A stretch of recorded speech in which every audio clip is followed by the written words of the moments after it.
Hey there guys, and welcome to this episode of Gearus TV. On today's episode, we're going to be talking about the Gorun 3 from... Is that right? Is that...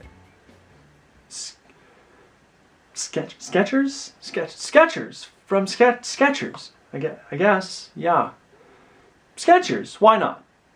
If you told me a few years ago that I'd be running in a Skechers running shoe for real, I probably would have looked at you like you had three heads. I mean, that just doesn't compute. I mean, this is a fashion and lifestyle brand. Think about who their spokesmodels have been. Brooke Burke and the queen of substance, Kim Kardashian, is a spokesmodel for Skechers. So how is this lifestyle and kind of fashion brand going to make the transition to making a legit running shoe?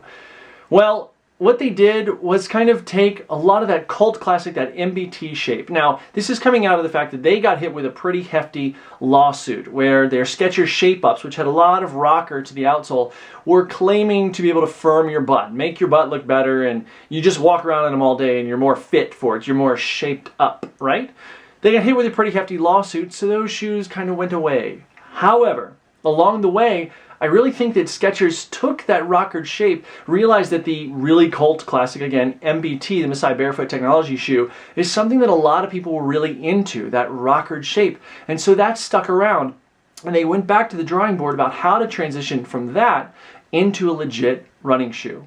When they did decide to come out with this, they were smack in the middle of the natural running shoe movement. A lot of minimalist shoes, defining minimalism, what it was, and a lot of people really rethinking the way that they ran, not just the footwear they run in, but the way that that footwear interacts with their foot as it pertains to their gait. I know that sounds kind of like a complex theory, but what people were doing was they were saying, I'm getting injured, I'm not running as efficiently as I want to be, so I'm going to go back to the drawing board myself and see what I can find to make me a better, more efficient, and more injury-free runner. The first thing that we're going to talk about on the Gorun 3 is the outsole and the midsole. Now, in this shoe, these two things are completely inextricably linked, so we're going to talk about them together.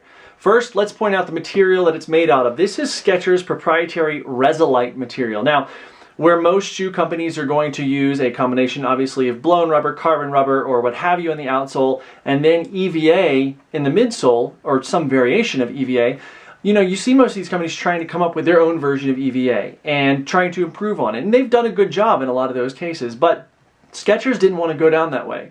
So what they did was they took and combined EVA and rubber to come up with this really unique material. It's really light, it's really very cushy, and it's actually pretty resilient. It gives a lot of bounce back. It's a really interesting material to hold in your hands for the first time because it feels kind of like rubber, but not quite, and feels kind of like foam, but not quite. And it's just a really interesting, really, I mean, it's a great material. I was pleasantly surprised by it. Now, the outsole itself and up into the midsole has a ton of flex points. As you can see here, all these kind of little dots all over it.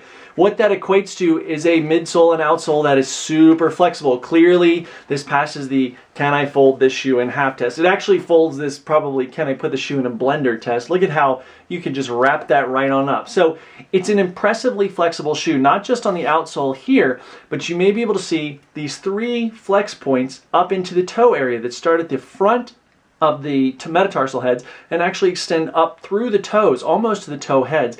These are actually it's four if you look at this little baby one up here. These provide a lot of forefoot flexibility, you can see right there.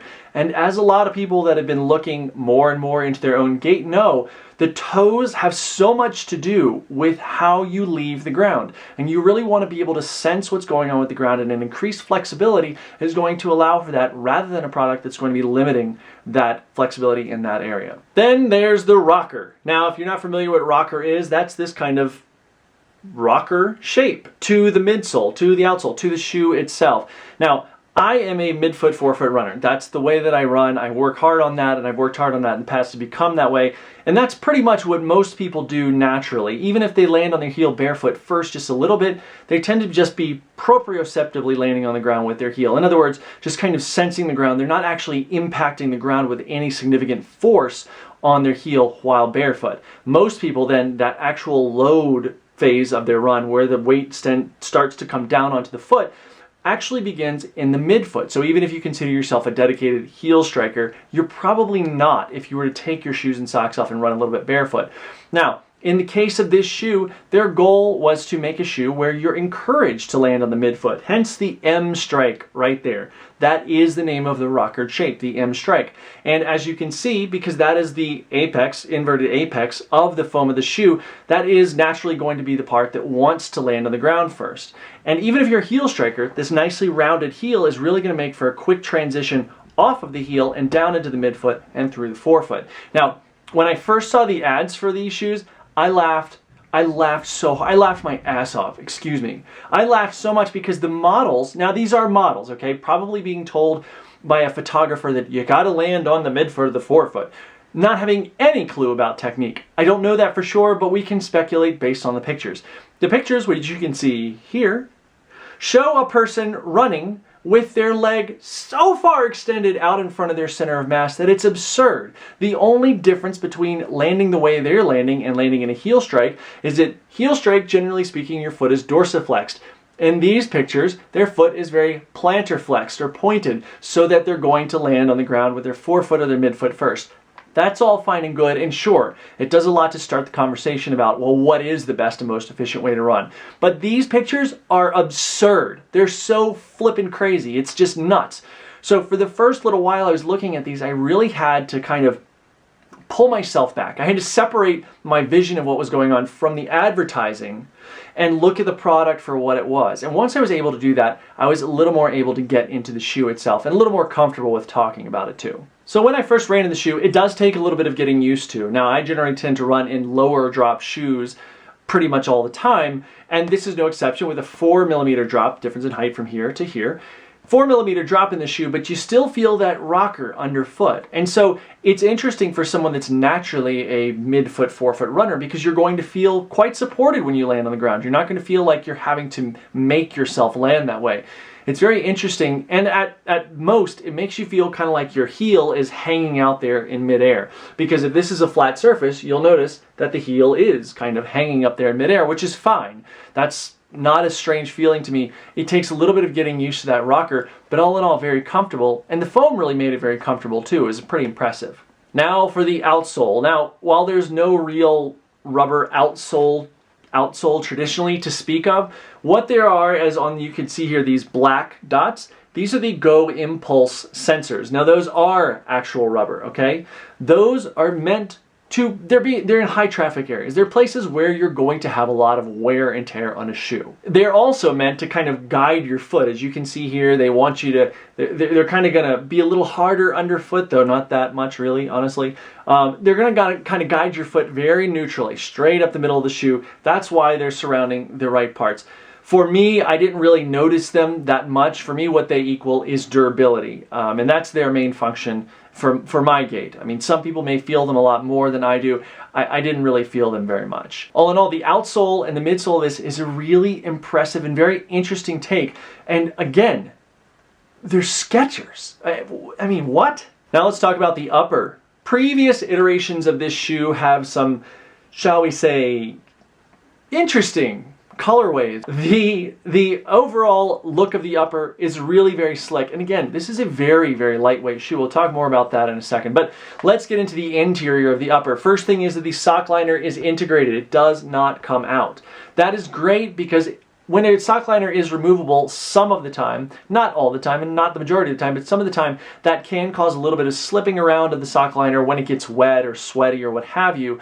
And over time, it can kind of curl up on the edges, which may aggravate the edges of your feet. In this case, that's not a big deal. This is sewn in. It does not come out. The interior of the upper itself is actually really, really nice. It's not seamless, okay? There are seams that you're going to feel, but those seams are well stitched over by very soft thread.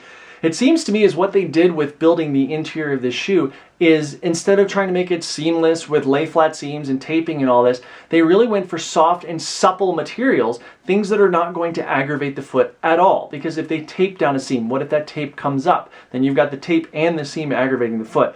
What they've done here is just make it all very soft and supple. It feels great on the foot. I don't personally run barefoot very much, but this feels really fantastic on the foot. Now, one of the most obvious places where kind of irritation can happen to the foot, especially when barefoot, is at the bottom of the throat where the tongue attaches to the rest of the upper. That's not problem in this shoe. This tongue is so super soft and supple. I don't know if you can see, it's kind of made out of a microfiber, like faux suede type thingy, and it's attached very high up onto the throat. So it's attached all the way kind of up just below the second lace hole, which doesn't let it slip around or slide around the sides of the foot, which for me is a pet peeve, and in this that's not an issue. Very comfortable on a bare foot. The mesh overlay itself on the upper is actually really nice. It's very, very breathable, feels comfortable coming through into the shoe, and it's fine enough to not let through much debris. Mainly any debris that you're going to feel is going to be over the top, especially since even the see-through portion of the mesh that you can see right there is overlaying a finer mesh, kind of the liner of the shoe, which is going to be right up against the foot. This is a really debris-free shoe, very, very breathable, makes it very, very comfortable. Now, it's also got their Verilock laces. For me, that means that these are just really lay-flat laces, which you can probably see right there. They do not come untied. For me, they have not come untied, not once, and I don't double knot. I do tend to knot the other, or loop around the other way when I'm tying my shoes instead of the usual way, depending on right or left-handed. But these did not come undone at all. Kudos on those laces. I know it's a small thing, but it's something that we often overlook, and the fact that I've never had to tie those is really a bonus.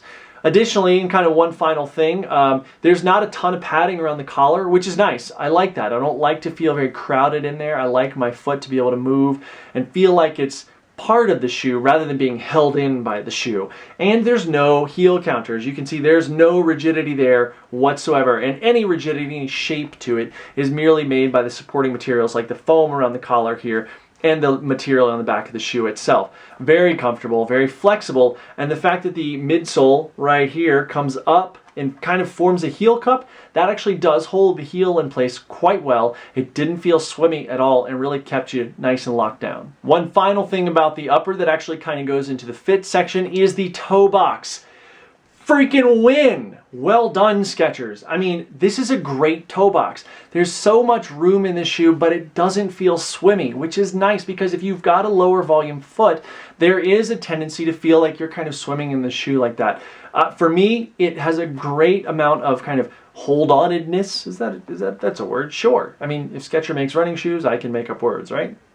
So, it's got a lot of good hold-onedness in the midfoot, and then that forefoot toe box is really just fantastic, both vertically and horizontally. There's tons of room for the feet in there. I can push my toes up, I can curl them, I can flex them, I can move them all around.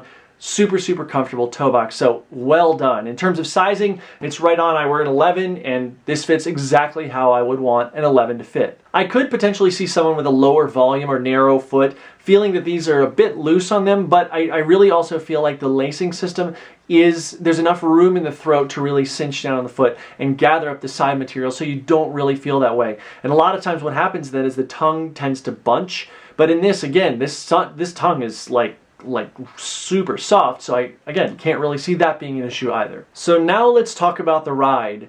With most running shoes, this is where kind of the big difference comes. A lot of people can look at how it looks and how it feels and its material and stuff like that, and certainly its construction, but the ride is where you interface with the ground. This is where you, the runner, are going to feel how this shoe works for you as a runner as you land on the ground. Nothing else really, really matters after that point. Now, in this shoe, the biggest challenge for me, as I mentioned earlier, is to let go of preconceptions. I had to get out of my head that thing that I keep harping on by going, but they're Skechers. So they're Skechers. Who cares? I tossed that out the window for a minute. And this is really impressive. It's an impressive ride. It's got a 4mm drop. The foam is nice and cushiony. If I could change one thing about it, I might make for some variations of density on the foam, some slightly more firm foam, but not a ton. I mean, really not a ton. I don't know what the durometer is on this, but the fact that it's so supple and moves with the foot so well, it almost negates the fact that I want to see a slightly firmer ride. But all in all, super impressive ride that there's just nothing to really complain about with it. I mean, it's a great ride. The Gorun 3 comes in at 6.9 ounces, right? As I mentioned earlier, this is a light shoe. Now, I've only got about 50 or 60 miles on this, but I have to say I'm impressed with the durability, aside from being obvious wear, especially right in this area, which is where I would tend to put the most wear anyway. This hasn't really shown that much sign of wear. It's pretty impressive. Now, I can't speak to long-term wear. Maybe some of you have more experience with this and seeing long-term wear, but for me, it's worn very well. Furthermore, the price is fantastic. I mean, it's fantastic. And this is probably one of the reasons you may not ever see this in a specialty run shop, is that this thing comes in at, wait for it, $80. I mean, look, Skechers made a name building fashion and lifestyle brand shoes that were affordable. They could take looks that looked like some slightly more expensive brands like Steve Madden or something like this and make them more accessible to everybody else. And they've done the same thing in a running shoe. It's just, it's really impressive that you're going to get a legit running shoe for $80. I mean, they have an entire line of running shoes. Go to Skechers.com and check it out, seriously. From the time I opened the box of these shoes until the first mile, until the 10th mile, until the 50th mile, I just really had one thing running through my head, but the kind of inflection of it changed. So at first I was like, but they're Skechers. Then it was like, but they're Skechers. Then I was kind of like, they're Skechers. I mean, almost everybody that I've talked to about these, they really, if they've run in them, their mind tends to not be able to grasp the fact that a lifestyle and fashion brand has put out a legit running shoe, but they have. So try it. I would encourage you to try to find these. You can go to Skechers.com. You're probably not going to find these in your run specialty shops, but I think Zappos carries them.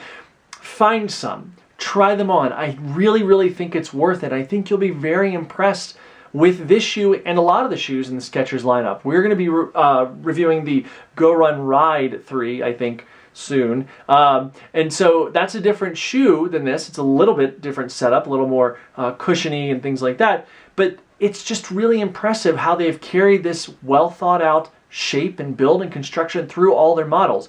It's really good stuff. It's very impressive. And while you may say, but they're Skechers, you know what? Maybe it's time to put that aside. Yeah, they are Skechers. And Skechers are making a legit running shoe.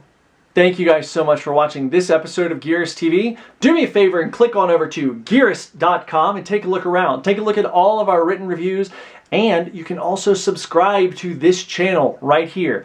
Click that bottom like button over there. It's a little thumbs up button. Click that guy. I think it's over here. Click it for us. Like this video. Leave questions or comments. We want to hear from you. We do giveaways every now and again, so do keep out. And the best way to keep an eye out. And the best way to do so is to subscribe to the Gearist YouTube channel. And the second you're going to see a subscribe button, click on it. You will not be sorry, I promise. Thank you guys so much for joining us, and we'll see you next time. Thanks guys so much for watching this episode of Gearist TV. As I said a second ago, please click that wonderful subscribe button. We'd love for you guys to see all of our videos, so do take a look around the Gearist YouTube channel. And share with your friends. Why not? Everyone loves a good gear review video. Thanks again so much, guys. We'll talk to you next time.